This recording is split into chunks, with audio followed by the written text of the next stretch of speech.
धार जिले में हुए 9 नगरीय निकाय चुनाव के परिणाम आज घोषित हो गए। इन परिणामों को अगर धार जिले के लिहाज से देखा जाए तो इन परिणामों में भारतीय जनता पार्टी को मुंह की खानी पड़ी है, क्योंकि जिले की 9 नगरीय निकायों में से सिर्फ 3 पर भारतीय जनता पार्टी को विजय मिली है, बाकी 6 नगर परिषद भाजपा को हारनी पड़ी।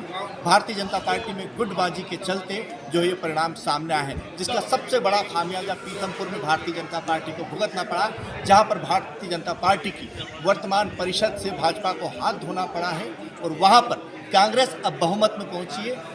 पीथमपुर के 31 वार्डों में से 17 पर जो है वो कांग्रेस को विजय मिली है, जबकि 1 पर निर्दलीय जीते हैं और बाकी 13 पर जो है भारतीय जनता पार्टी को सिर्फ जीत हासिल हुई है। वहीं दूसरी सबसे बड़ी सफलता जो है वो धार में मिली है, जहां धार की परिषद जो है वो अभी तक कांग्रेस के हाथों में थी, कांग्रेस से छीनकर भारतीय जनता पार्टी काबिज हुई है। यहाँ भी भारी गुटबाजी थी, बावजूद उसके भारतीय जनता पार्टी ने शानदार जीत हासिल करते हुए 30 में से 18 वार्डों पर भारतीय जनता पार्टी के प्रत्याशी जीते हैं। इसके अलावा 3 पर भारतीय जनता पार्टी के बागी प्रत्याशी जीते हैं, जबकि कांग्रेस एकजुट होकर इस चुनाव में लड़ने का दावा कर रही थी, उसे सिर्फ 9 सीटों पर ही संतोष करना पड़ा। इसके अलावा मनावर और दही में भारतीय जनता पार्टी को जीत मिली है। इसके अलावा सभी जगह पर सारी परिषदों में भारतीय जनता पार्टी के प्रत्याशी कांग्रेस के मुकाबले हारे।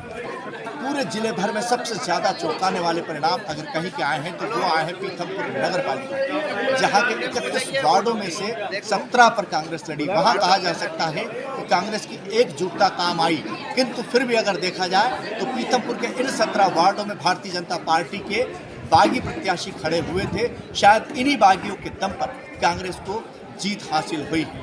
इसके अलावा अगर देखा जाए तो भारतीय जनता पार्टी का मालवा निमाड़ में विधानसभा चुनाव में भी बेहतर प्रदर्शन नहीं रहा था और मालवा निमाड़ में हार के बाद ही भाजपा को पिछली बार सत्ता से हाथ धोना पड़ा था।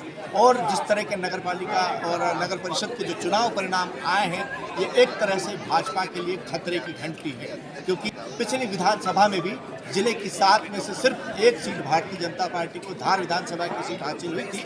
उसके बाद उपचुनाव में बदनावर की सीट भारतीय जनता पार्टी ने जीती थी। तो ये चुनाव जो एक तरह से विधानसभा के ठीक पहले हो रहे हैं, इन्हें विधानसभा चुनाव का सेमीफाइनल माना जा रहा था और उसमें भारतीय जनता पार्टी का जिस तरह का प्रदर्शन सामने आया है, जो परिणाम आज सामने आए हैं, वो कहीं ना कहीं चिंता का विषय है। दीपक सिंह चौहान, डिस्कवरी।